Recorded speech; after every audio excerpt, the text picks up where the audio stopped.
Hello, my name is James Trajari and I'm the Executive Director at Legal Assistance for Seniors. It is my honor to welcome you to today's program, Understanding Non-Economic Damages in Elder Financial Abuse Litigation, presented by Frank Fox and John Furgison. This is the second in our series of 4 webinars addressing various topics on elder abuse. As you all probably know, when we hold the conference in person, it takes many dedicated people and agencies coming together to produce such a large function. And this webinar series is no different. First, I would like to thank our sponsors who continue to support the conference in a webinar format. Their continued dedication and excitement for the work we do is critical for the success of this webinar series, and we offer our deepest gratitude. In particular, we'd like to thank our diamond level sponsor, Michael Stevens, Probate and Trust Realtor. Michael Stevens has always been an incredible support to LAS and is always there to help with great enthusiasm. If it involves supporting older adults, Michael is always there with a big yes and how can I help? In addition to a high level of professionalism, Michael and his team at Corican Global Living Real Estate bring much empathy and compassion to the many probate and trust sales that they handle.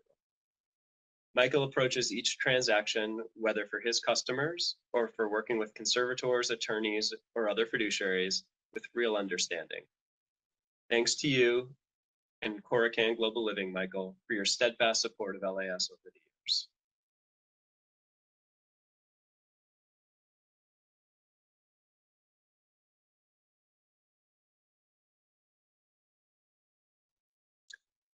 We have a whole host of sponsors, which we will announce in just a moment.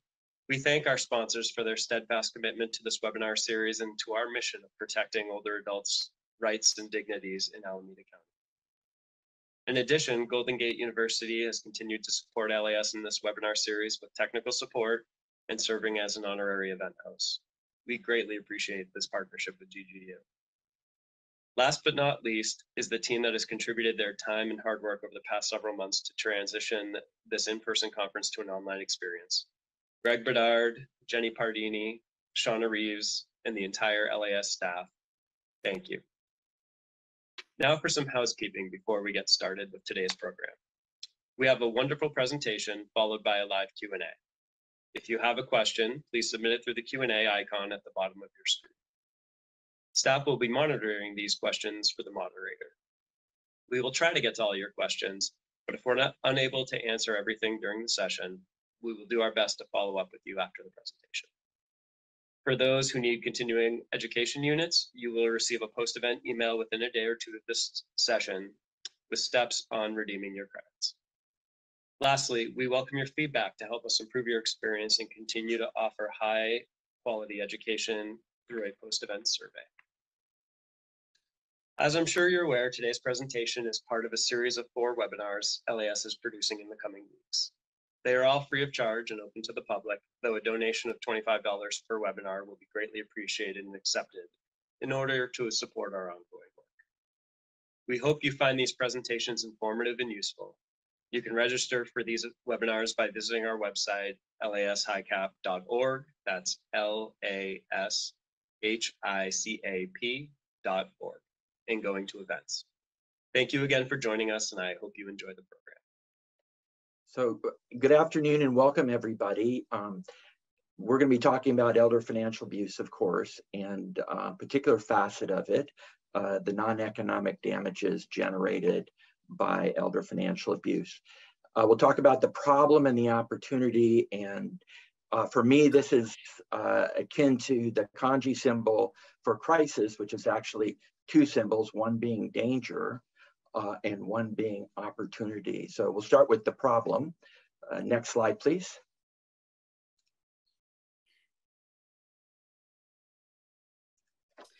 Yeah, the problem, it's often referred in the industry as the crime of the 21st century. As our population ages, our beloved elders have more money, they have more trust, but they're easily confused and separated from those assets by some fraudsters. Deceiving elderly folks is not a new problem, but it is one that's growing in prevalence as our population ages. They seem to have a target on their back. I forget which Wild West character the quote is attributed to, but it was basically, the question was, why do you rob the banks? Well, that's where the money is. And that's unfortunately why a lot of these fraudsters are preying on some of the most susceptible victims in our society. It's a really tragic situation, because beyond the financial losses, these victims often suffer declines in mental and physical health.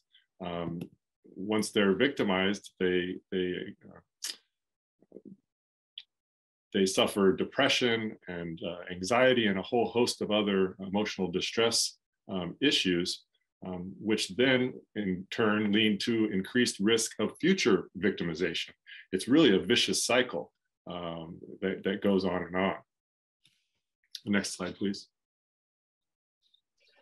So there have been a number of studies about the prevalence of elder financial abuse. As you can see, one study indicated that 10% of older adults are abused every year, although that covers all forms of abuse. Another study indicated that if you include swindles, 20% of older adults are swindled every year. But the main problem is that it is well understood that there's an underreporting problem, and that as few as 1 out of 44 cases of elder abuse is actually even reported to the authorities. The vast, vast majority of elder financial abuse flies under the radar. So I think the upshot is it is a huge problem. Next screen, please. Yeah, and I think we're just scratching the surface. It's the tip of the iceberg on some of these studies. I mean, there's some estimates of the actual dollar lost in some of these cases. Our MetLife study said 2.6 billion. Another TrueLink study said 36 billion. Consumer Reports said it's somewhere in between there. I mean, all these studies are saying just massive billions of dollars are lost, but no one really has a good gauge on it. Kind of anecdotally, I spent the first 6 years of my career defending the financial institutions, broker-dealers, financial advisors, and insurance companies across the country. And it was a huge issue for these institutions defending these cases, because they just cause so much harm and just catastrophic losses for these retirees and elders who save a lifetime to earn this money, and it's gone in a heartbeat. Next slide. So one footnote to the points John just made is all of those studies, whether we're talking about 3 billion or 36 billion, those are focused on economic losses. There's not in those $1 for the emotional distress or other general damages those victims have suffered. And as you'll hear, very often those general damages are a multiple or significant multiple of the elder's economic losses. So you can multiply those dollars, whatever those economic losses, by whatever they are, by a significant factor. Why are elders targets? There's a wide variety of reasons. Here's a few of them. There's a physical vulnerability that comes with aging. As we age, we become increasingly dependent upon others for assistance with our daily living activities. And that change, that transition into increased dependency results in an increased exposure, increased vulnerability. There's also some elders tend to be social butterflies, others tend to isolate. Either one of those inclinations tends to be a risk factor on its own. If you're isolated, people aren't seeing what's happened to you. If you're a social butterfly, you're more likely to encounter somebody who's targeting elders, like you. The neurological vulnerability is well established that as we age, there's changes in the executive functioning of the brain.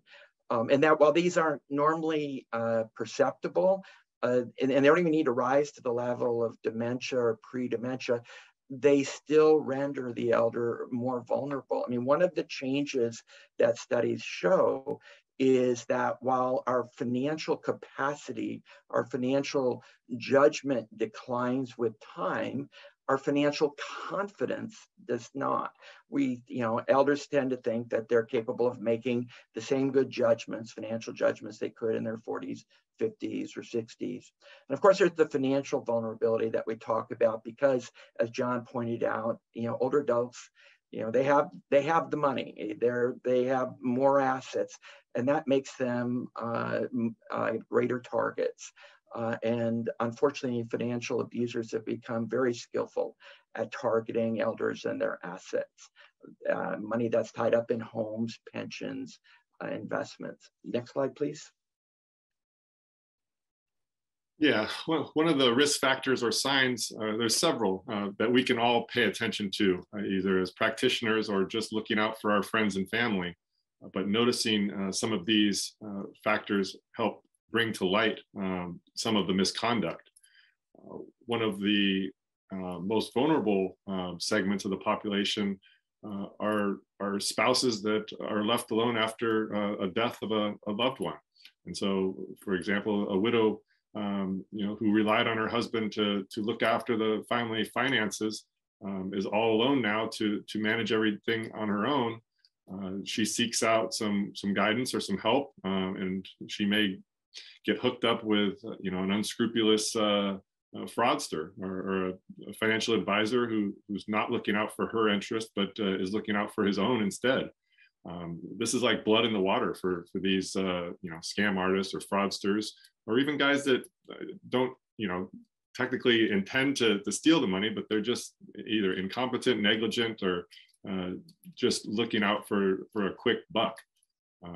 These are really vulnerable folks, and that's exactly who these characters are targeting. Some of the other factors are you can notice a change in habits, financial habits. Sometimes a very conservative or frugal person will all of a sudden start bouncing checks or missing credit card payments or making strange and unsuitable purchases. Maybe they're taking out leverage on their properties or loans. Things out of character for these folks will generally signify some sort of change in circumstance that is a huge red flag. Other red flags include, a long lost friend all of a sudden surfacing, or a new friend that just befriended this, grieving widow or widower. They often, act as a fiduciary or someone that they can rely on in order to get access to, to these retirement funds or, these elderly folks' assets. Sometimes these characters are pretty sophisticated. Sometimes they'll try to isolate them. Sometimes this just happens naturally. Sometimes after these folks are victimized, they just naturally will isolate themselves because they're embarrassed, because they feel shame, they're depressed, they withdraw. Sometimes just on their own. Other times it's the fraudster trying to separate them from their friends or someone else who might be able to step in and recognize some of this misconduct and help put it to an end. Other things to watch out for: changed appearance, change in eating habits, behaviors, all sorts of things that indicate there may be something wrong with their finances. Sometimes they just can't even afford to go out and have the lunches and go on the trips that they used to with their friends because they're in such financial straits. Sometimes estate planners or financial advisors, insurance agents, or people that hold themselves out to be experts in finance or wealth management, wealth creation, asset management. They go by a whole host of names, and most of the worst ones are not even securities licensed. They're not even licensed to give this type of financial advice on recommendations of buying and selling securities. A lot of times they're just insurance agents because that gives them access to have a legitimate reason to ask to see the elder's financial documents, and then they, through that, get an idea of what type of assets are available, and then they go about devising a plan to separate that elder from his assets. Next slide. So abusers use a variety of tactics. A few of them are listed here. Some of the main ones rely upon trust. So engendering trust, holding themselves out as the abuser holding themselves out as being an authority on the investments being discussed, an expert on the services being offered. Basically putting themselves in a position where the elder is naturally deferential and reliant upon the abuser. And oftentimes they will even engender trust to the point where they treat the elder like such a close friend, like family. The other tactic goes to one that John mentioned earlier, the tendency to isolate the victim, to keep the victim away from normal social supports or family members, friends, professionals who would otherwise protect the elder, provide impartial advice, keep them on track. It's not uncommon for abusers to discourage the elder from seeking out other financial or legal advice. Some of the technological scams that go on right now, and they're ubiquitous. I mean, it's daily. Some elder is losing all their money in a bank because they get contacted by the bank's fraud department, who's trying to protect them, and directs them to moving their money from another account, and gives them instructions not to tell the people at the bank that the bank is being investigated by the bank's own fraud department. As a form of isolating the elder from people who would normally protect them. Manipulation is also another common tactic. One of the cases we'll talk about a little bit later involved the kind of professional that John just alluded to. It was an estate planning. It was a recent widower. His wife had handled all the financial affairs. He was going to, for the first time in his life, he was going to deal with estate planning, and he contacted the quote unquote paralegal who had prepared the estate plan originally to just come and update it. The elder, the recent widower, signs all the documents, and he's manipulated into giving a blank check. And the next thing the elder knows is he owns $100,000 annuity. He only had $114,000 to his name, but the paralegal, under the guise of providing estate planning advice, got him to put all of that money into an annuity. That's also a form of the bait and switch, offering, trust services. This is done by many trust mills. They're going to provide you with estate planning services when what they really want to know is how much money you have and where is it, because once they have that information, it becomes a roadmap on how to sell you something else that's unsuitable, such as an annuity. It happens all the time. Next slide, please.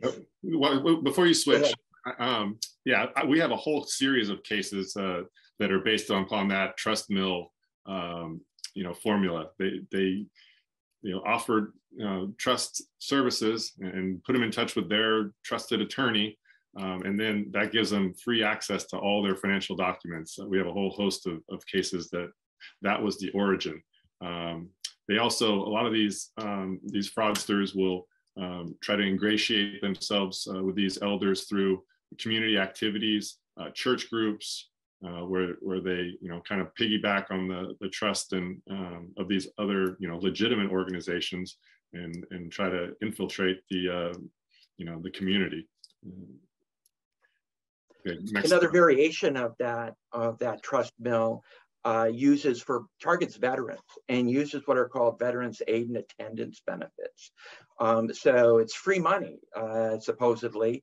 But you have to rely upon somebody to assist you. And what happens too often is that entity or person, that nonprofit, that volunteer is really trying to obtain information about your assets. We've seen it happen. They get you to liquidate all of your assets and transfer it into an irrevocable trust that's going to be managed by somebody else.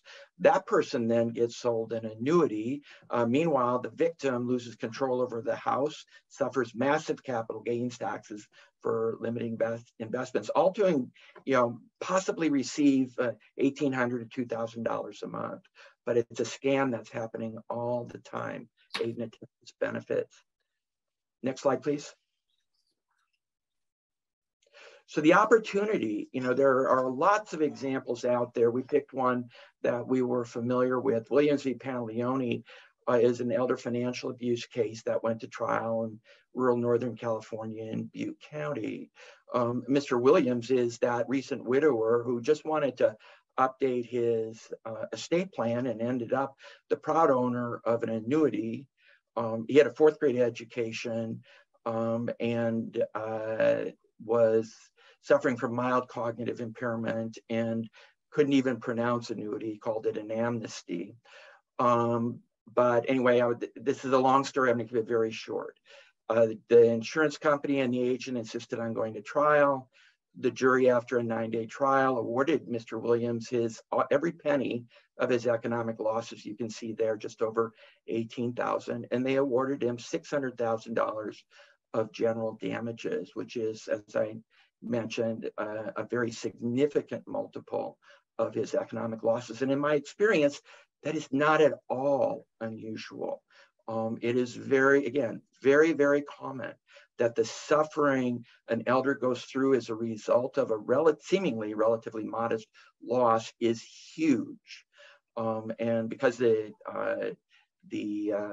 insurance company insisted on going to the finish line, the court awarded $1.26 million in attorney's fees. So there's an opportunity here. There's an opportunity, because our laws are so strong, to help elders and frankly to be paid for the effort of doing so. It's not easy. Let me give one more anecdote, one more example of how those numbers flesh out. We recently had a series of related cases where the insurance agent was using the trust mill model to gain access to the portfolio. They sold an insurance product that was tied to a fraudulent Ponzi scheme securities investment. One of these investors lost about $100,000 through an arbitration award. We not only got that back, but $450,000 in emotional distress, and then treble damages for the elder abuse, triple that, got the treble damages up to 1.8 million. We got punitives of 485,000, attorney's fees of 600,000 plus costs. So on a $136,000 loss case, economic, we got $3.6 million award. And that may have been on the low side. I mean, this lady was suffering some serious emotional distress as a result of losing her whole life savings as a result of these fraudsters. And she was having like suicidal thoughts. She's depressed. She's losing sleep. She just withdrew from all her friends. There's just a whole host of manifestations of this type of damage. It's really sad situation, but fortunately there are some happy endings to some of these incidences. And John, was that in arbitration or in superior court? That was an arbitration. That's a wonderful result. Yeah. Next slide, please. So, we just talked about kind of what it looks like at the finish line, but what matters most is the starting point. And the starting point matters a lot because this is where you make sure you don't overlook a worthy matter. One way to characterize it, this Discovering the Client Story comes from the Trial Lawyers College, which teaches the importance of trying to deep dive the client's life, to really try to understand not just what happened to the client, but the life they've lived, who they are, basically trying to get into their skin so you can understand what it felt like to go through what they went through and to be going through what they're going through now. Next slide, please. Yeah, that's really the most important thing from my perspective in evaluating these cases and really digging into them and making them profitable, not only for our firm, but to make these clients whole, to give them justice. The only way I've found is to spend time. The more time you can spend with these folks, getting to know them, getting to know their backgrounds, that's the type of information you need to be able to fully evaluate their claim and put a proper value on the harm that they've suffered.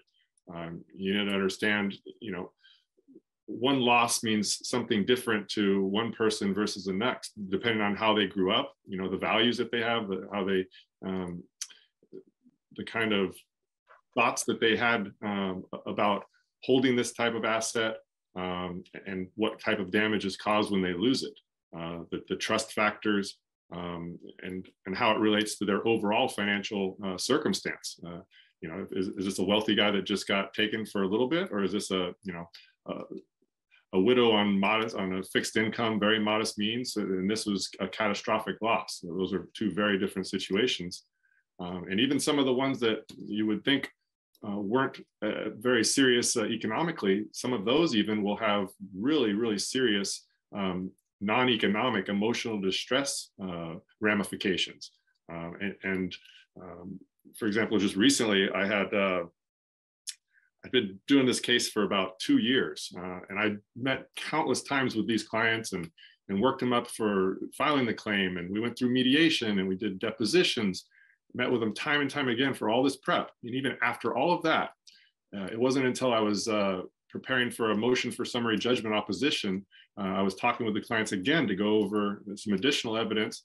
And it wasn't until that time that the husband opened up to me, and he shared some of the most sensitive and embarrassing, manifestations of this type of harm. As he said that he had been soiling himself at work because of panic attacks.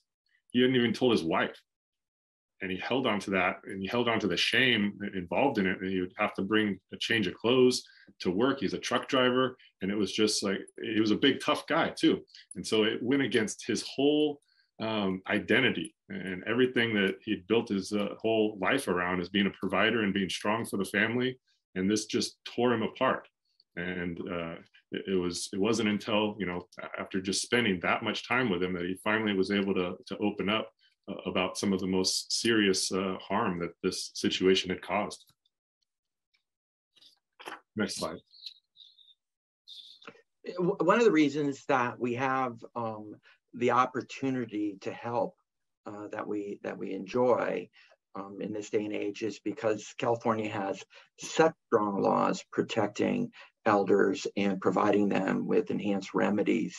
The law is referred to as the Elder Abuse and Dependent Adult Civil Protection Act. It's in Welfare and Institution Code, beginning at 15600. It has a very, very broad definition of financial abuse.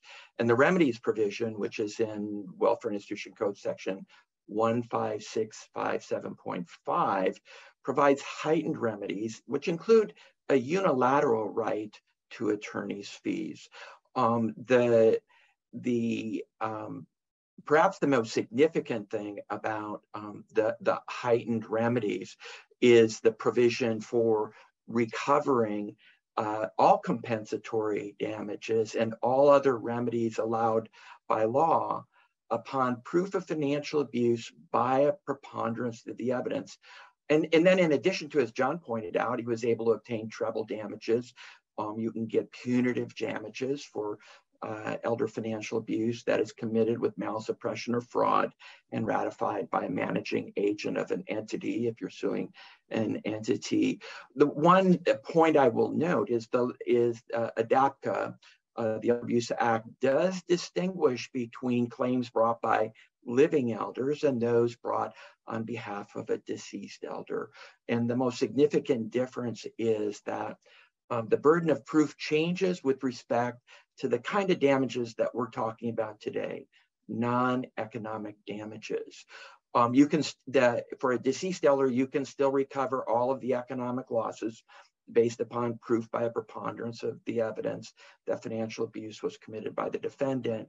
But if the elder is deceased, in order to recover non-economic damages for pain and suffering, you actually need to prove that financial abuse was committed with clear and convincing evidence, and that it was committed with recklessness, malice, oppression, or fraud. If you do that, this is all in 15657.5 subdivision B. It says that section 377.34 of the Code of Civil Procedure will not apply. That's the provision that prohibits the recovery for pre-death pain and suffering. So it doesn't matter, just something to keep track of if you're representing a living victim or one who has passed away. The good news in that higher burden is if you establish financial abuse was committed with through clear and convincing evidence, and that it was committed with reckless malice, oppression, and fraud, you basically satisfied also the predicate for recovering punitive damages as well. Next slide. So one really important guide to look at when you're thinking about, well, what non-economic damages, my prospective client, this person I'm interviewing or talking about, have experienced is Casey Jury Instruction 3095A. And you know what? I apologize. The heading says 3095A. I must have been dyslexic. The jury instructions actually Casey 3905A. I apologize for that. But this is a jury instruction that authorizes the jury to award damages for past and physical pain and suffering and future pain, physical pain and suffering, loss of enjoyment of life, disfigurement, physical impairment, inconvenience, grief, anxiety, humiliation, emotional distress. And then it specifically says in the form instruction, insert other damages. In other words, that is not an exclusive list. And if you go to KC 3905, the directions for use include an extensive discussion of the cases addressing non-economic damages, which identify many other forms of non-economic damages which constitute compensable detriment. So, use those to develop, a checklist for, your interview of your client, and just explore the different ways in which, their losses may have resulted in a loss of enjoyment of life, inconvenience. One of the ones that's not, listed here is the impact of, loss of the ability to trust. One of the most common impacts of financial abuse for cognitively functioning elders is an erosion of their ability to trust others. They trusted, they were betrayed, and now it's harder. And what's really significant about that reduced inability to trust others, it comes at a chapter of your life where you're increasingly dependent upon others for assistance with your daily living activities. So if your son or nephew needs to help you with your financial affairs, it's not as comfortable relying upon them as it was before you were financially abused. So anyway, it's a good guide to develop a checklist. There are a lot of other tools that we're going to talk about now as well. Next slide, please. Yeah, there's a lot of great literature and studies out there that state how much the emotional costs of these types of breaches, affect these elderly victims. Oftentimes, it's more distressing than the economic costs. The Modic and Anderson survey, they had self-reporting where, especially with fraud categories, that the impact was higher than the actual financial loss. The pyramid schemes have some of the highest, obviously, financial consequences, but also the emotional impact is commensurate. There's a lot of good literature out there to support these kind of claims, but really the value is explaining them in basic terms. And I think juries and arbitrators certainly understand this point, that when you go through this type of catastrophic loss, it's pretty obvious that you're going to suffer these types of sleepless nights. You're going to withdraw. You're going to feel anxious and fearful, and you're going to lose your trust in these types of professionals, especially. One of the challenges of our practice is that once these folks are victimized once by the fraudsters, they don't trust attorneys either. They don't trust anyone, and so it makes discovering these claims difficult. That's why the reporting it's so underreported, because they don't want to talk to anyone about this. They stick their head in the sand and hope it goes away, but it never goes away. It only gets worse, and it makes it a challenge in representing these folks, because you gotta remember that you're constantly dealing with someone who who is still suffering this harm. And oftentimes that goes on until they're compensated, at least financially. And even then it still continues. Even getting all their money back oftentimes doesn't, make it all go away. Sometimes it's an irreparable harm to some extent. Next slide, please. One of the ways to think about the impacts of financial abuse is to think about other kinds of impacts that people, sometimes experience or experience firsthand or observe.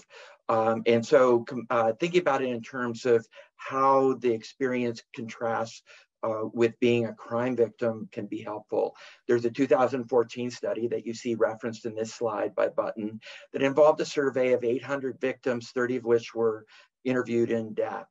Now, most of the fraud involved investment boiler room, identity theft, but there was this commonality of findings that involved things like increased reports of stress, anger, lack of self-esteem, self-blame. And self-blame is really probably one of the most common forms of harm that I see, that victims are often so angry with themselves because, with the benefit of hindsight, they find out themselves thinking, how could I have believed that? How could I have trusted her or him? And so there is that kind of beating oneself up, whipping oneself for what happened, damage to relationships. Have a client who, something popped up on her screen or computer screen telling her that she, needed to contact Microsoft at this number. The next thing she knows, she's transferred all of her money in her, bank account that she's had for 10 years to another bank. When she reported that to her son became so angry with her for losing all of her money, he won't talk to her. The damage to relationships can be huge. Damage to physical health because your blood pressure goes up, because you can't sleep at night, because you develop digestive problems. Those are extremely common physical symptoms of this, the stress or experience from financial abuse. Mental health, increased risk of suicide. I mean, a family whose 91-year-old grandfather committed suicide after he transferred his money, thinking he was helping a cousin to Lima, Peru. Loss of confidence, change in financial behavior. This is a time of life when you're really dependent upon financial security. Everybody's, nobody likes, what they see when they see somebody homeless sleeping on a sidewalk or a doorstep. Everybody realizes the significance of their own financial security. There's nothing more debilitating than having, your financial security ripped out from underneath you at a time of your life when it's irreplaceable. Next slide, please. Yeah, we've covered in the last couple of slides some of this, the studies that show that these type of losses manifests with physical manifestations. There's the poor sleep that we've already talked about, and a whole host of others. But there's some good studies, including this Spanish study that confirms that fact. Next slide. And as a footnote to these particular slides, I want to give a shout out to Dr. Stacy Wood, who both John and I have had the privilege of presenting with and on other panels, and who is an incredible, she's a geriatric psychologist who does provide expert witness services to court. She's frequently appointed as, I think it's an Evidence Code 760 witness, and she's been an expert witness in John's cases and mine. And she really, really knows this area of the law. One of the things that we often do now, increasingly earlier in the case, is bring her in to evaluate our clients. Normally, years ago, I wouldn't have retained an expert witness until I absolutely had to. Now, because of the kind of service that she and others like her provide, it can be extremely useful to valuing your case, understanding your case, developing your case. So, you know, she gets credit for, I believe, the last several slides that we've looked at are actually from a prior PowerPoint that she initially did with John. And so premorbid vulnerabilities, increased risk of emotional distress. The lawyers in the audience will recognize this as the eggshell skull plaintiff. Okay, a lot of financial abuse victims are already suffering from one or more, you know, conditions, be it depression, you know, some level of cognitive impairment, some struggle, and the experience of going through, you know, elder financial abuse can significantly aggravate the impacts of that. In the Ganzini study referenced here, you know, there were 199 victims of pyramid schemes, Ponzi pyramid schemes, interviewed. 77 of the victims were actually interviewed in Oregon and Utah. They had previous history of depression, large financial losses relative to net worth, and a perception, and they perceived that they were suffering a very decreased standard of living, which increased their emotional distress. You know, Dr. Wood's last observation here is, interestingly, none of that changed what is often the case, the affinity that develops between the victim and its abusers. It's remarkable. I mean, I think one of the most common stories I hear from elder financial abuse victims is how much they liked, and sometimes still like, the person who abused them, that preyed upon them. Such a likable guy. Of course, there probably aren't that many successful, you know, very dislikable con artists out there. I think by definition, you almost have to be at least seemingly nice in order to get away with the kind of pernicious things these people do. Next slide, please. Yeah, it always amazes me, even after I've explained the whole case and we're pursuing, you know, recovery, some of these folks still consider these fraudsters their friend. It takes me half the case to, like, no, these are your friends. This is the one who's responsible for putting you in this predicament. But they're just, you know, they could sell ice to the igloo. You know, it's amazing how, if they would only devote these gifts to, you know, honorable pursuits, they'd be wildly successful. But they chose a different path, and unfortunately, a lot of folks are suffering as a result. So one of the most important uses of the research that we've been talking about, the KC, you know, checklist, you know, developing the client's story, discovering the client's story, and, you know, all of these things that we've been going over, I would argue that one of the most important uses of them is to make sure that you don't overlook a significant case. You know, there is a tendency among, you know, many of us to look at, well, what are the number of dollars lost? And if they seem really small, to dismiss the case. Or, you know, another version of that, maybe the number of dollars lost is huge, but the abuser is nowhere to be found. Or maybe it was a family member who had a gambling addiction and is now in prison. You know, in that, just as a footnote to that latter scenario, it's important to remember that one of the things that ADAPCA gives lawyers and victims, you know, one of the sharper arrows in our quivers is the right to hold any person or entity liable for financial abuse if they assisted financial abuse. So, for example, in a case where the bank turned a blind eye to a gambling addicted son, you know, ravaging his mother's life savings, the bank is responsible, and often the bank will pay. So, but going back to the point of this slide, I apologize, I digress.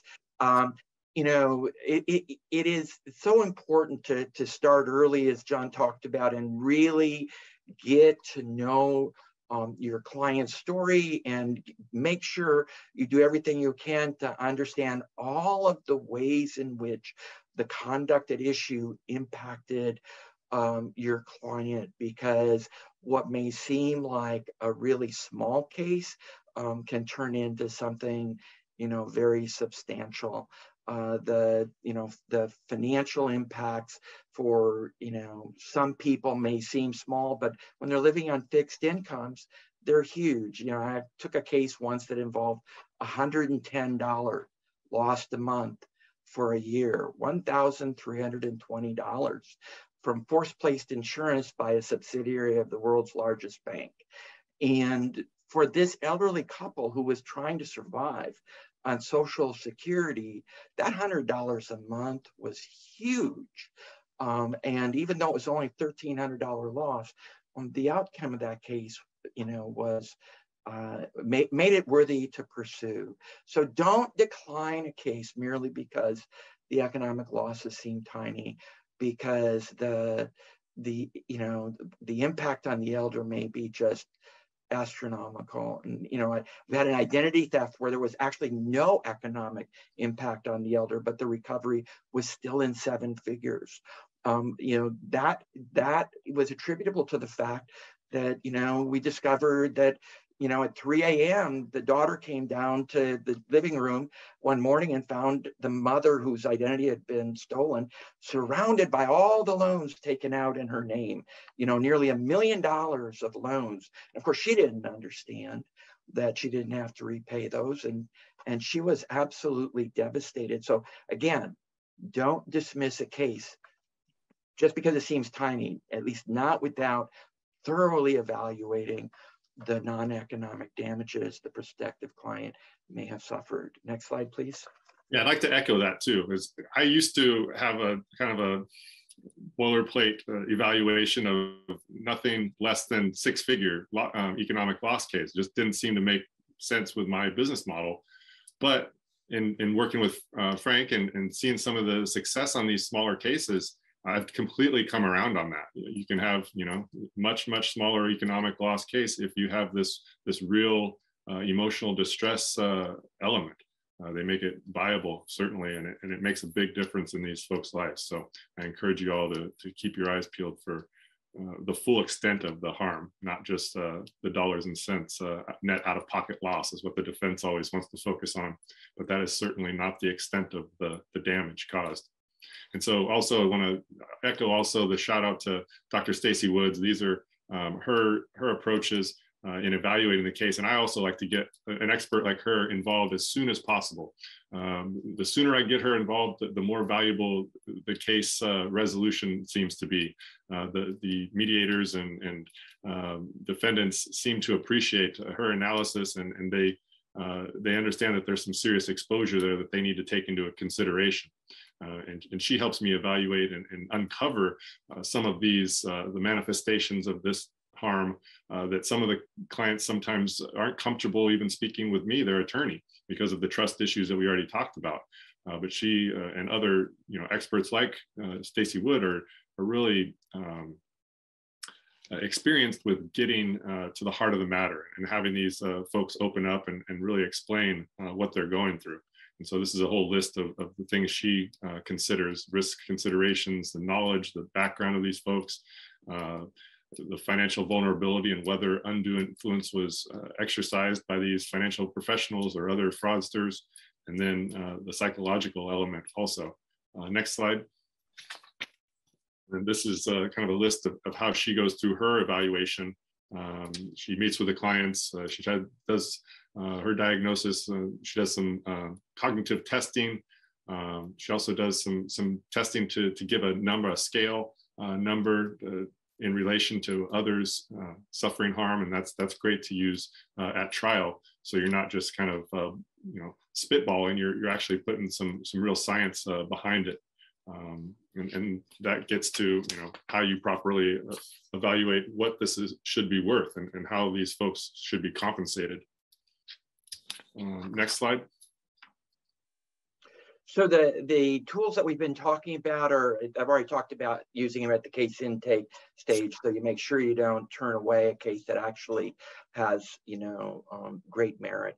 But they're also valuable at the settlement and discovery stage. So increasingly, we are, as John mentioned, retaining people like Dr. Wood early in the case, having her prepare a report. And these days, it's not uncommon to make a pre-litigation settlement demand that is supported by a copy of her report. The one thing that, where you're dealing with the living elder, time is of the essence.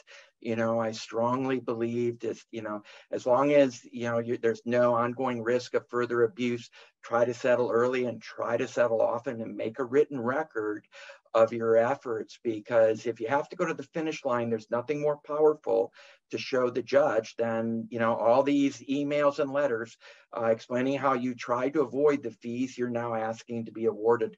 Similarly, discovery, as we all know, or at least all of us lawyers know, often include interrogatories asking us to describe all damages. And the more thoroughly you have developed your non-economic damage case, the easier it's going to be to articulate a response to those kinds of interrogatories. Next slide, please. Yeah, and just one other practice point.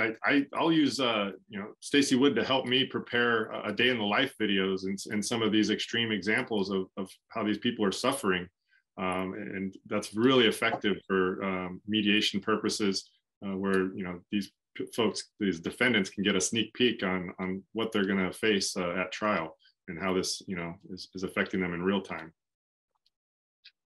And so here's another example of some studies, with the Ponzi scheme victims.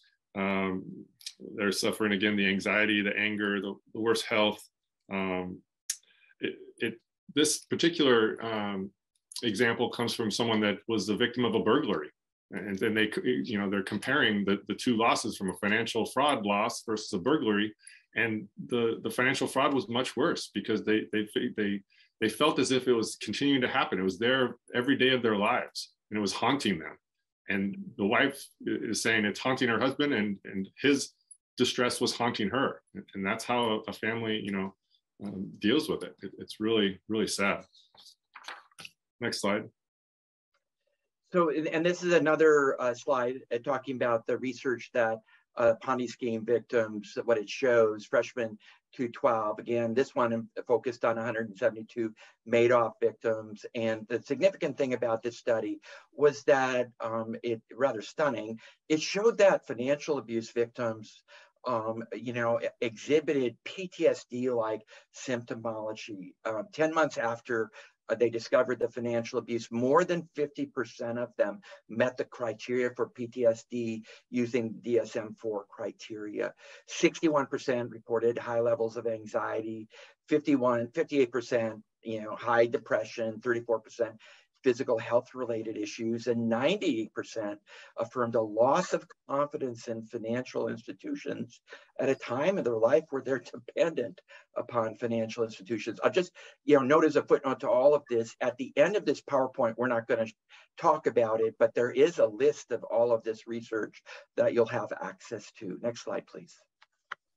Yeah, and we've already covered some of this, so I won't spend too much time on it. I want to save some time for questions. But in this another study, it found the major depressive disorder, generalized anxiety disorder.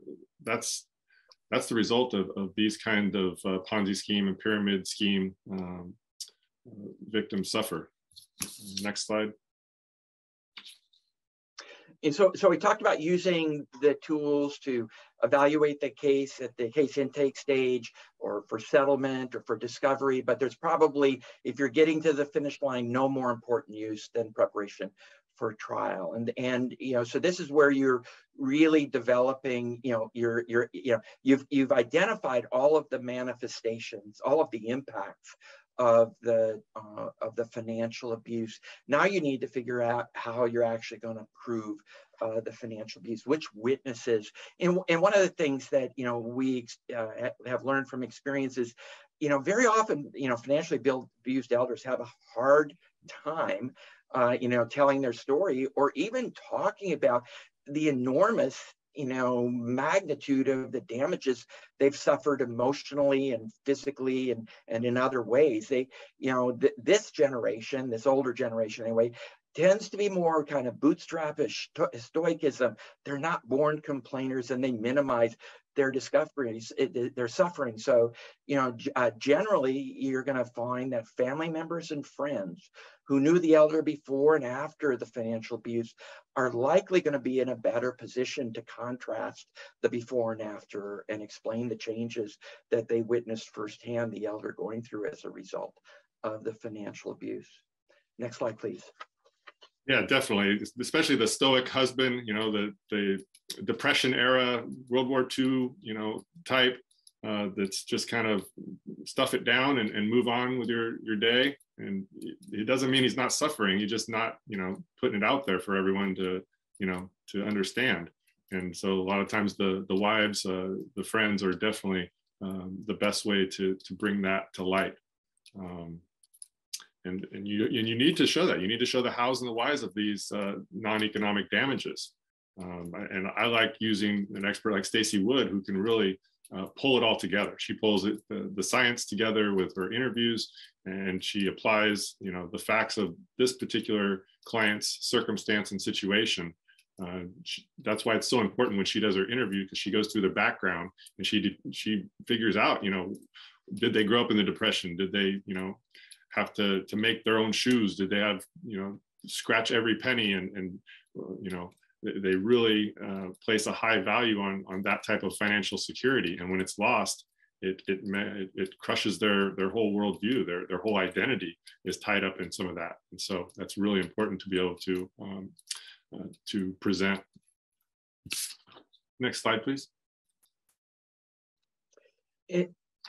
I think we may have missed one, but oh, there we go. Thank you. So this goes to the case example that we were just looking at as well. In that particular case example, the elder had grown up in the Depression, and in reality, he actually kind of lived the life described in The Grapes of Wrath. Migrated across country, picked fruit as a child. Fought in World War II. Grew up in a family where he watched his mother, scrimp to save a nickel and dime, and then lived that same life. He and his wife clipped coupons, went without dream vacations, went without buying a new car, did all these things to amass, the modest wealth that he had, only to be talked into giving it all away so that he could get veterans aid and attendance benefits. And, it really kind of goes to, understanding that oftentimes understanding the why involves using somebody like Dr. Wood to explain the marginal value of the dollar. Why is it so traumatic for somebody like Mr. G and his wife to go through, what they did? Mr. G's wife, by the way, died before, because of the stress before that case ever was even resolved. But why is it so traumatic? And that's, kind of goes again back to discovering the story and working with the tools and the resources and experts that, that we've been alluded to. Those impacts can take many, many different forms. I think we're about out of time, except to answer questions. John, did you have anything else you wanted to cover before we go to questions? No, I think that I think we should get to some questions if we have any.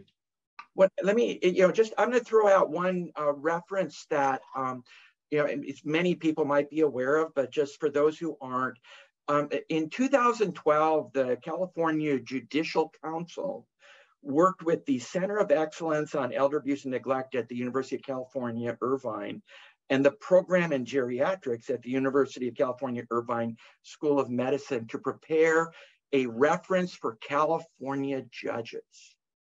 It's called the Elder Abuse Pocket Reference, a medical legal resource for California judicial officers. If you Google, Elder Abuse Pocket Reference for California judges, it'll take you to the California court website page for that report. On page 8, I believe, of that report, one of the things it talks about is the impacts of elder abuse being early morbidity, with victims of elder abuse being 3 times more likely to die early than non-victims. And the studies show that there's really no difference between financial abuse victims and victims of physical abuse and neglect. and abandonment. The financial abuse victims are just as likely to die early because of the financial abuse. So that can be a really powerful tool to use when you're talking to judges, or when you're talking to opposing counsel saying this case should be settled because as the judicial counsel told the judge. So anyway, just something to think about. That's all I have.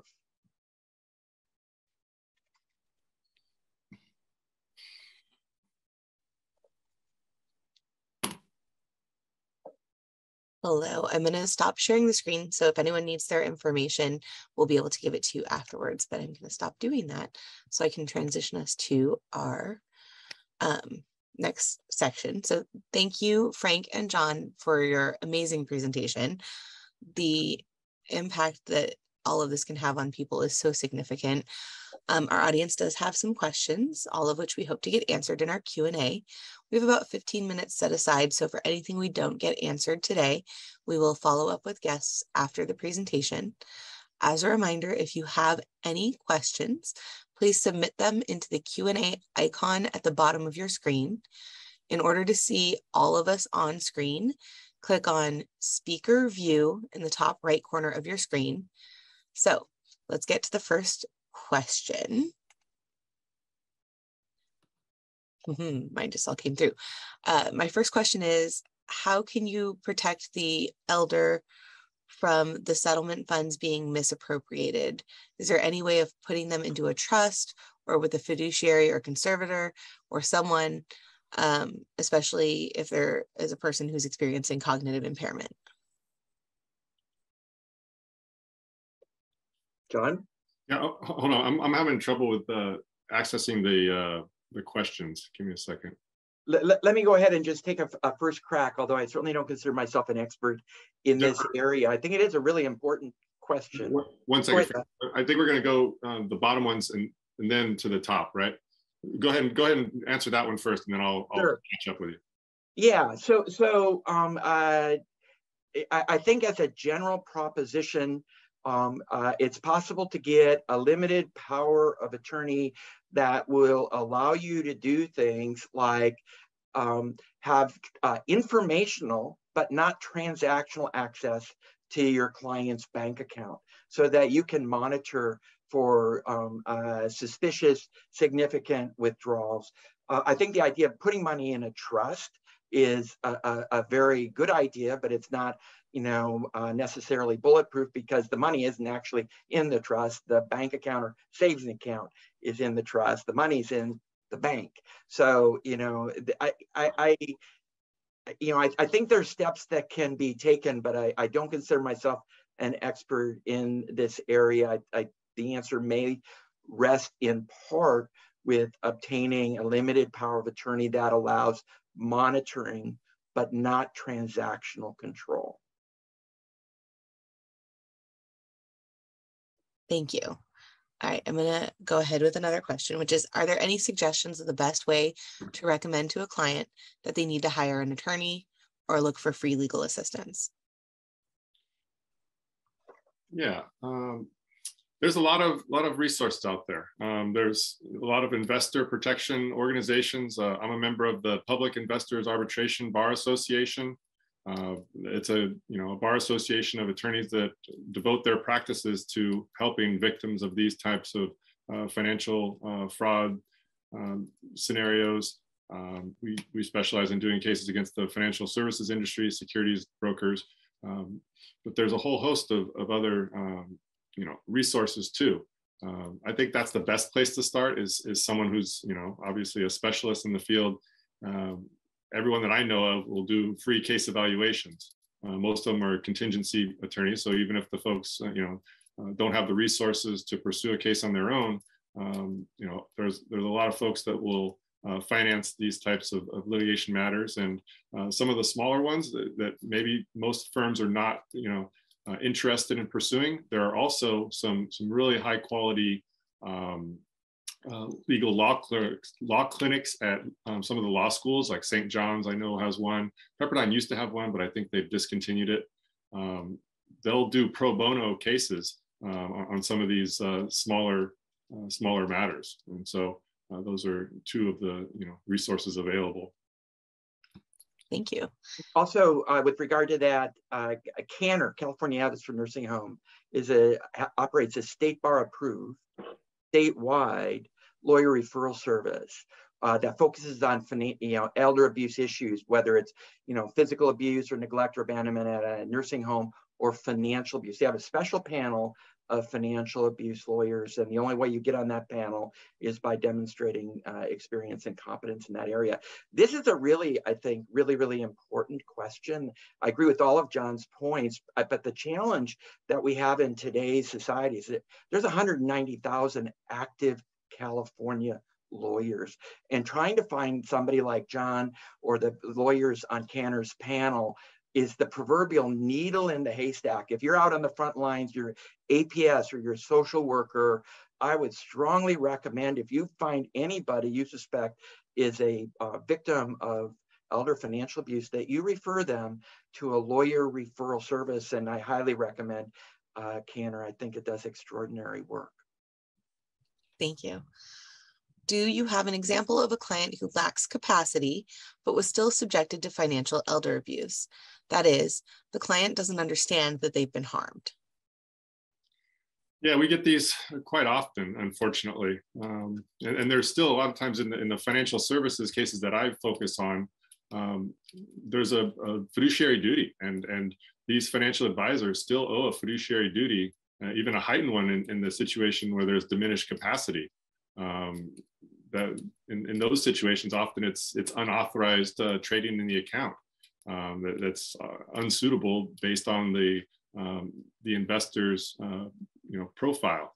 And if they lack capacity, then those can be rescinded, and you can also get all the other damages that we've discussed here today. Let me just add a footnote to that point as well. Because I used to think that if I had a client who was so cognitively impaired, they had no idea what happened, they don't know they've lost their money, that they don't have any general damage claim, that they didn't have any non-economic. And then a good friend of mine, Christoph Nettesheim, taught me that, well, actually, you need to look to see whether there have been changes in their life, because you don't have to be aware that you lost money to be unhappy, because you no longer have the living conditions you enjoyed before. Now you've been moved into a dump, you've been moved out of a situation where you used to be because you couldn't afford it. You don't have the you may not understand what happened to you, you just know you're really unhappy about the changes that it caused. So don't even dismiss a financial abuse claim where the elder, as John pointed out, they may have a great breach of fiduciary economic damage claim, and they may also have a general damage claim if you use that checklist: loss of enjoyment of life, all of the other ways. It is because they lost their money. Is their family no longer taking care of them? I mean, there are a number of inquiries that are worth traveling down, even in that situation.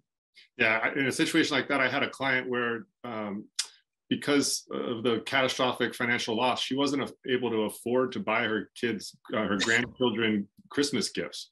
And that broke her heart. And she was like suicidal after that point. It was really sad.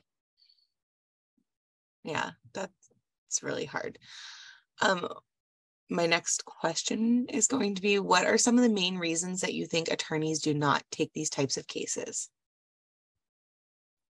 John? We've talked about a lot of them already. A lot of them at first appear small and not worth your time. If you're going to be doing these on a contingency fee basis, is it going to make it worth your while? And a lot of people, if it's a $5,000, $10,000, $15,000 loss case, don't think so. Even the $50,000, $75,000 cases, a lot of firms won't handle. It's more of a business model and kind of worldview on these things, I think, is the main reason why they don't take them.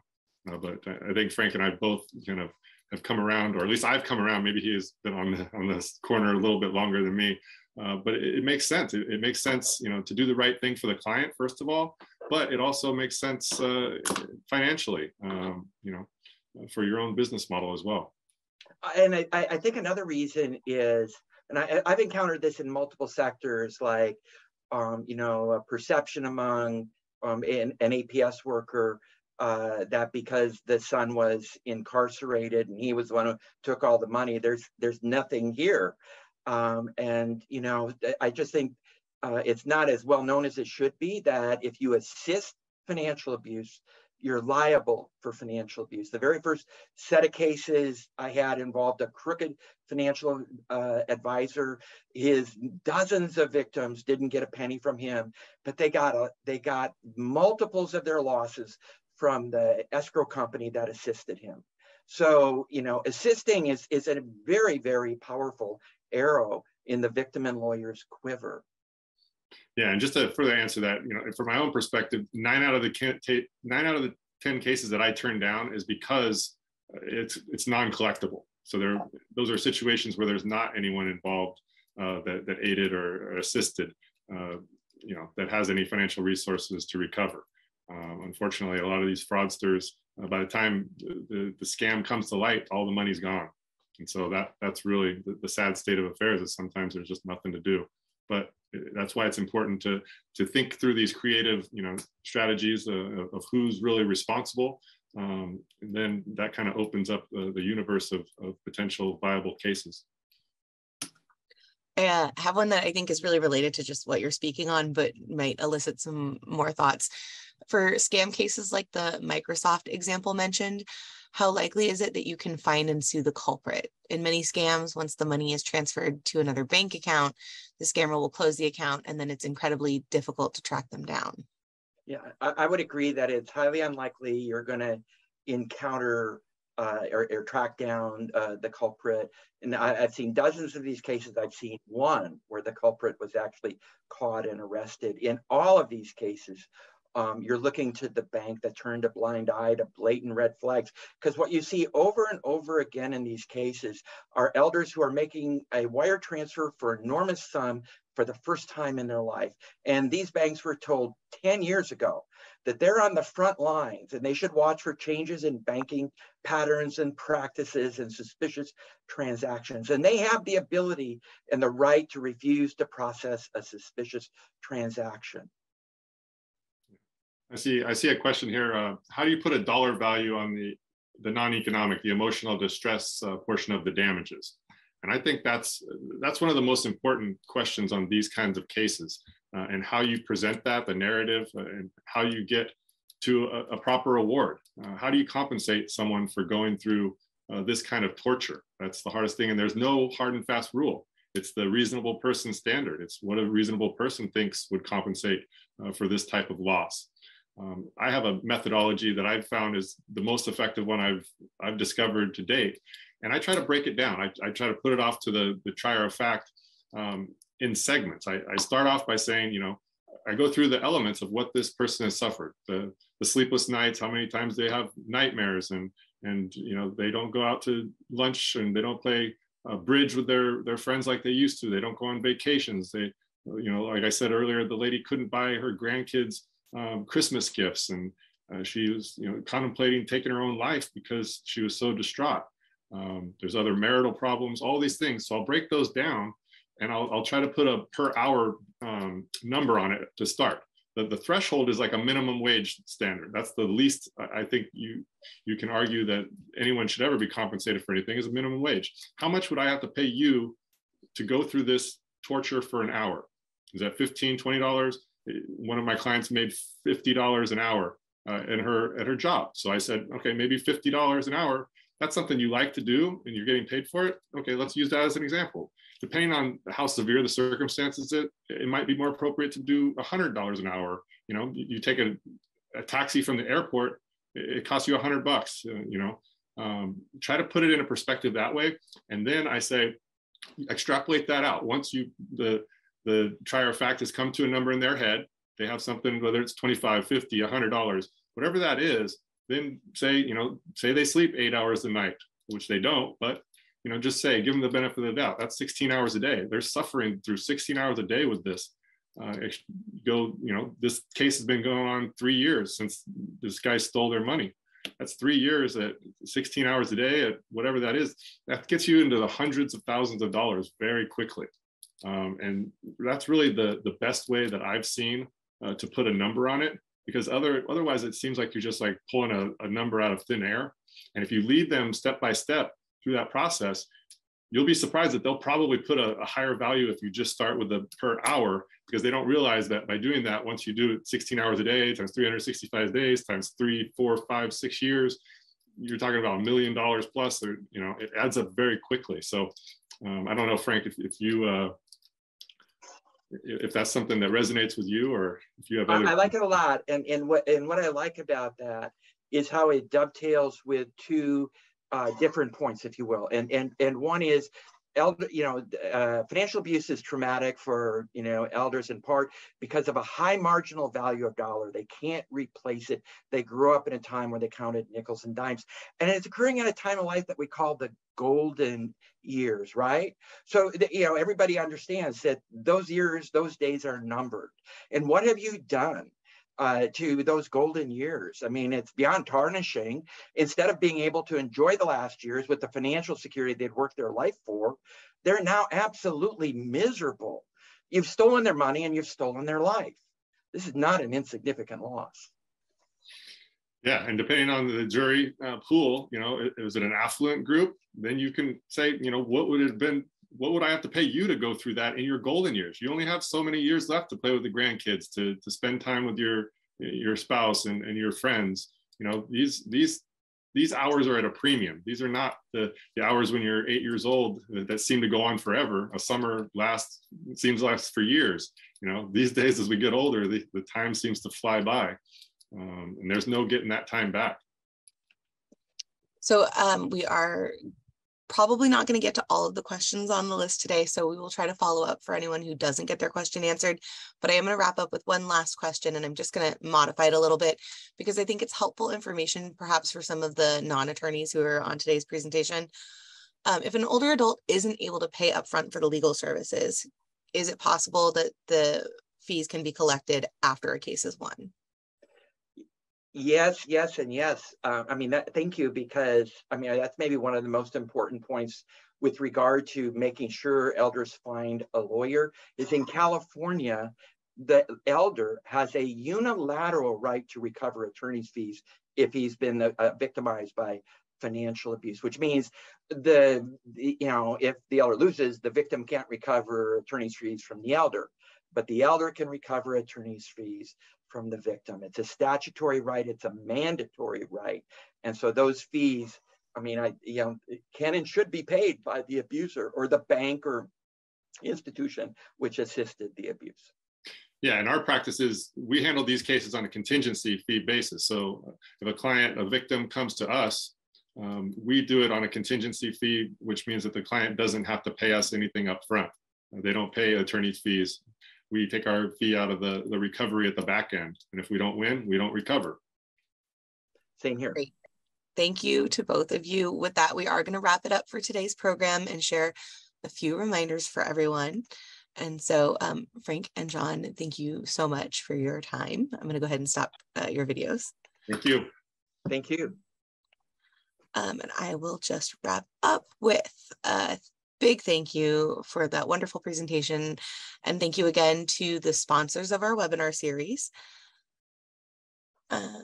Today's presentation and recording will be available on the LAS website following the conclusion of the series. If you need CEU credits, please look out for the post-event email in your inbox in the next 48 hours with further instructions. We welcome your feedback about this webinar so we can continue improving on the content we provide and on your experience. A link will be included in the post-event email. We invite you to sign up for the rest of our webinar series by visiting the LAS website at lashicap.org and going to events. Our next program is Rise, an approach to restorative justice in elder abuse on Tuesday, October 18th from noon to 1:30 p.m. Pacific Standard Time.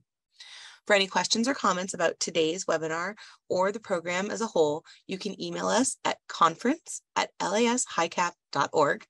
Thank you again for joining us today, and we wish you a great rest of your week. Thank you.